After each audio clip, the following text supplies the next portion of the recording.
십자가의 도가 멸망하는 자들에게는 미련한 것이요 구원을 받는 우리에게는 하나님의 능력이라. 기록된 바 내가 지혜 있는 자들의 지혜를 멸하고 총명한 자들의 총명을 폐하리라 하였으니 지혜 있는 자가 어디 있느냐? 선비가 어디 있느냐? 이 세대의 변론가가 어디 있느냐?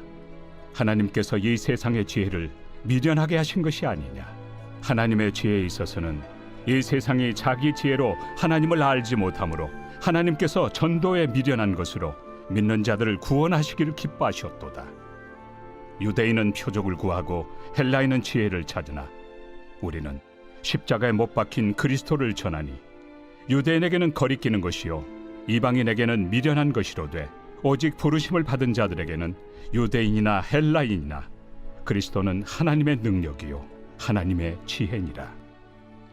하나님의 어리석음이 사람보다 지혜롭고 하나님의 약하심이 사람보다 강하니라.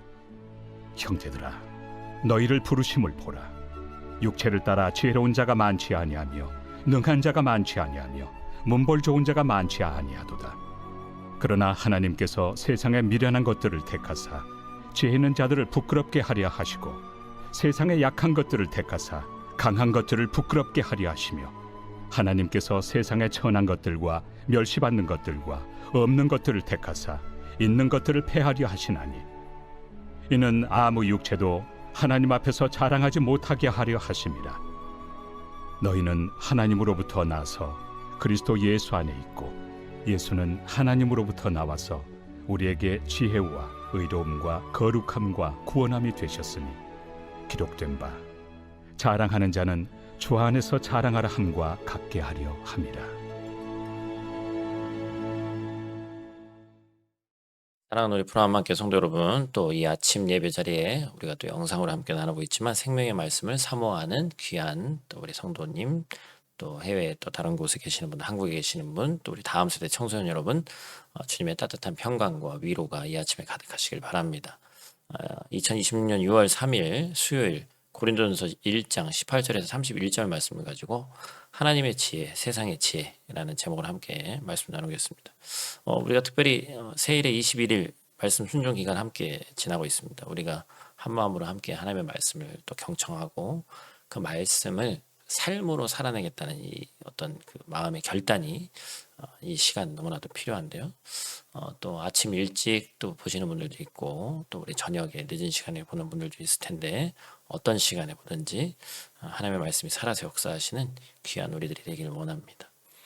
우리가 함께 나눌 이 고린도전서의 시대적 배경은 고린도라는 도시에 대해서 제가 계속해서 말씀드리는 이 강조점이 있죠. 항구 도시였다. 화려했다. 그 지역에서 가장 무역과 상업의 중심지였다. 끊임없이 물자가 몰려드는 곳이었고 온갖 그러니까 문화와 종교가 뭔가 믹스되는 철학이 교차하는 지성이 넘쳐 흐르는 곳이었죠. 돈도 많고 당시 고린도 사람들이 이 광장인 이 아고라에 모여서 누가 더 논리 정연하고 날카로운지 누가 더 화려한 수사학적 기교와 유창한 말솜씨로 사람들의 마음을 쥐락펴락하는지를 두고 치열하게 경쟁했다고 얘기합니다. 지독하고 냉혹한 능력주의 사회죠. 이 거대한 스펙과 화려함의 이 도시 한복판에서 그 교만한 광장에 사도 바울이 도착했어요. 사람들은 바울에게서도 당연히 세련되고 번지르한 어떤 철학적 강연이나 처세술을 기대했을 것입니다. 그러나 바울의 입에서 터져나온 메시지는 당시 사람들의 귀를 의심하게 만들 정도로 충격적인 것이었죠. 오늘 이 아침 여전히 세상의 지혜로 무장한 채 끊임없이 경쟁하며 치열하게 살아가는 우리에게 바울이 전하는 이 십자가의 거룩한 역설이 어떠한 영적인 울림을 주는지 말씀 속으로 우리가 한번 같이 깊이 들어가기를 원합니다. 첫 번째로 기억할 것은 십자가의 역설입니다. 18절 말씀, 십자가의 도가 멸망하는 자들에게는 미련한 것이요 구원을 받는 우리에게는 하나님의 능력이라.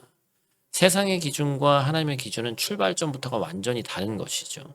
세상은 어떻게든 남들보다 더 높이 올라가고 더 많이 소유하고 논리적이고 유창한 말과 화려한 스펙으로 자신을 포장하고 자랑해야만 치열한 경쟁에서 살아남는다고 가르칩니다. 그러나 하나님은 놀랍게도 이런 세상의 어떤 얄팍한 지혜를 멸하시고 전도라는 세상의 기준으로 보면 가장 미련해 보이는 방식을 선택하셔서 인류 구원에 위대한 역사를 이루고 계시죠. 헬라어로 미련하다라는 단어는 모리아라고 하는데 말 그대로 우스꽝스럽고 앞뒤가 전혀 맞지 않는다는 이야기를 하고 있습니다. 십자가의 말씀은 구원받지 못한 사람들의 질문, 즉 그게 말이 돼? 라는 비웃음을 살 만큼 험하고 미련해 보일 수 있죠. 그러나 바로 이 지점에 기독교 복음의 위대한 역설이 숨어 있는 것을 우린 잘 알고 있습니다. 가장 무기력해 보이고 약해 보이는 십자가가 사망 권세를 박살내고 이겼고, 또 가장 어리석어 보이는 절대적인 자기 희생이 죽어가는 인류를 살린 귀한 사건이죠. 이것은 결코 머리의 지식으로 이해되는 것이 아니라 내 존재가 뒤집히는 생명으로 경험하는 것입니다. 오늘날 우리의 현실도 고린도와 다르지 않습니다. 특별히 우리 청소년들, 학교에서 친구들은 성적, 외모, SNS의 인기 같은 세상의 화려한 스펙으로 자신들의 가치를 증명하라고 몸부림칩니다. 어른들의 세계도 마찬가지죠. 통장 잔고와 또 물질적인 풍요, 또 명함에 적힌 어떤 직함, 자기의 어떤 프로필, 이런 것들이 나의 능력을 완벽히 대변한다고 믿으면서 살아갑니다. 그러나 십자가는 오늘 아침 우리에게 예리하게 묻는 거예요. 당신 하나님 앞에서 철저히 깨어지고 낮아져 본 적이 있는가? 내 힘을 온전히 빼고 하나님의 전능하신 일하시면 내 삶을 온전히 맡겨본 적이 있냐는 거예요. 그렇다면 오늘 우리의 삶이 어떻습니까? 십자가의 보혈과 은혜로 영원한 생명을 얻었다고 입술로 고백은 하면서도 실제 삶의 현장에서는 여전히 세상 사람들처럼 내 손에 쥔 말의 지혜와 알량한 스펙을 무기 삼아서 자랑하고 있지는 않은지, 십자가는 멸망하는 자들의 눈에는 그저 거리끼는 걸림돌에 불과하지만 믿음의 눈을 들어 바라보면 우리는 비로소 그 안에 깊이 감춰진 폭발적인 하나님의 능력과 무한한 지혜를 발견하게 된다는 것입니다. 오늘 하루 겉만 화려한 세상의 지혜를 부러워하거나 기웃거리지 말고 투박해 보이지만 영혼을 살리는 강력한 생명력을 지닌 이 십자가의 능력을 단단히 붙잡고 나아가는 저 여러분들 되시기를 간절히 축복합니다. 두 번째로 기억할 것은 부르심의 은혜입니다. 27절 말씀. 그러나 하나님께서 세상에 미련한 것들을 택하사 지혜 있는 자들을 부끄럽게 하시려고, 또 세상에 약한 것들을 택하사 강한 것들을 부끄럽게 하려 하시며, 하나님께서 우리 한 사람 한 사람을 부르신 그 기가 막힌 은혜를 가만히 묵상해 보면 하나님의 일하시는 방식은 인간의 어떤 계산과 예상을 철저하게 빗나간다는 것이죠.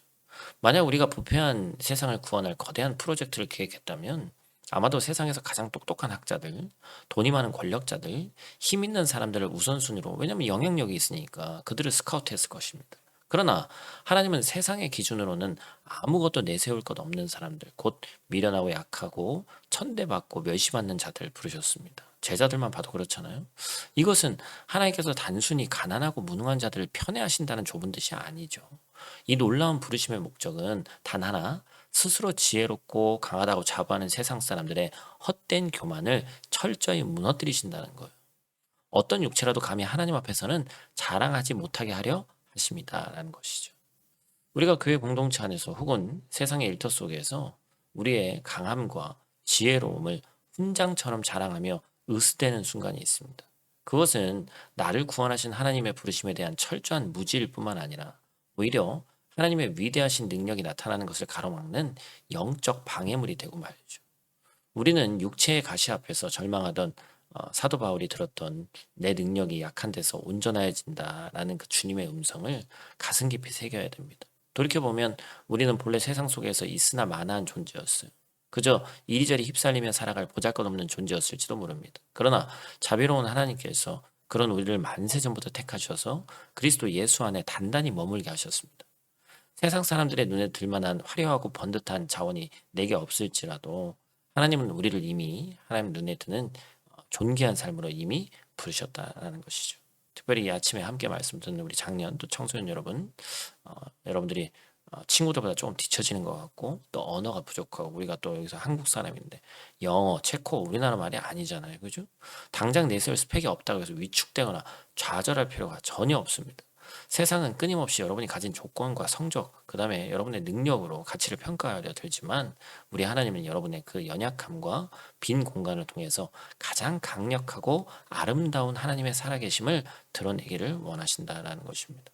우리 작년 성도들의 삶의 자리도 동일하죠. 남들에게 들키고 싶지 않은 나의 치명적인 연약함, 실패의 경험, 아픈 상처가 도리어 하나님의 위로와 은혜가 흘러가는 축복의 통로가 되더라는 거예요.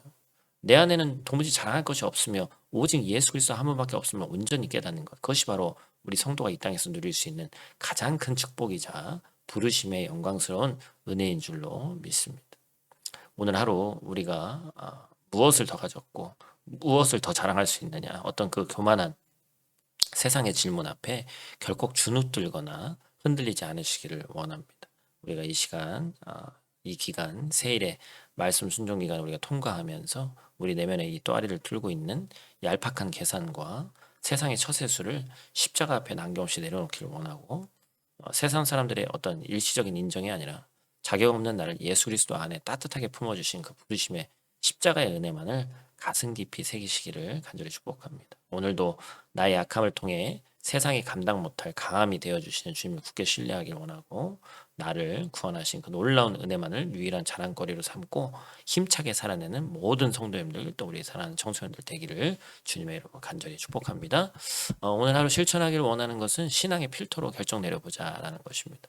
마트에서 물건을 고르든지 약속을 잡든지 또 많은 어떤 선택의 기로에서 하루 중 한 번 이상은 스스로 멈춰서서 나의 이 선택이 남들의 시선을 의식한 화려함을 쫓는 것인가, 아니면 낮아지신 예수님의 겸손함을 담는 것인가. 일상의 작은 선택의 순간에 세상의 지혜가 아닌 십자가에도 이 십자가의 필터를 한번 직접 통과시켜보는 귀한 영적 훈련이 오늘 꼭 있기를 간절히 축복합니다. 우리 다시 있는 자리에서 함께 기도하고 마치도록 하겠습니다. 사랑과 긍휼이 끝없이 풍성하신 아버지 하나님, 오늘 이 아침에도 어김없이 생명의 귀한 말씀으로 우리의 잠든 영혼을 부드럽고도 강건하여 깨워주시니 감사를 드립니다. 세상은 끊임없이 더 많이 움켜쥐고 더 높은 곳으로 올라가 너 자신을 증명하라고 소리치지만, 우리는 세상의 눈에 가장 미련해 보이는 십자가의 은혜로 새 생명을 얻고 구원받은 존귀한 하나님의 자녀임을 이 시간 다시 한번 고백합니다. 우리가 세상에 어찌 보면 썩어 없어질 헛된 것들과 또 스펙을 부러워하거나 자랑하지 않게 하시고, 오직 나를 위해 죽으신 예수님의 그 피 묻은 십자가만이 인생의 유일한 해답임을 믿고 굳게 붙들게 하여 주시옵소서. 오늘 하루 우리 삶의 터전에 분주한 일터와 학업의 자리, 그리고 가정에서 살아갈 때 우리의 발걸음마다 세상의 거센 가치관을 단호히 거스리는 십자가의 생명력이 강물처럼 흘러나게 하여 주시옵소서. 우리의 영원한 참 지혜자 유일한 자랑 되시는 예수님 귀하신 이름으로 간절히 기도드립니다. 아멘.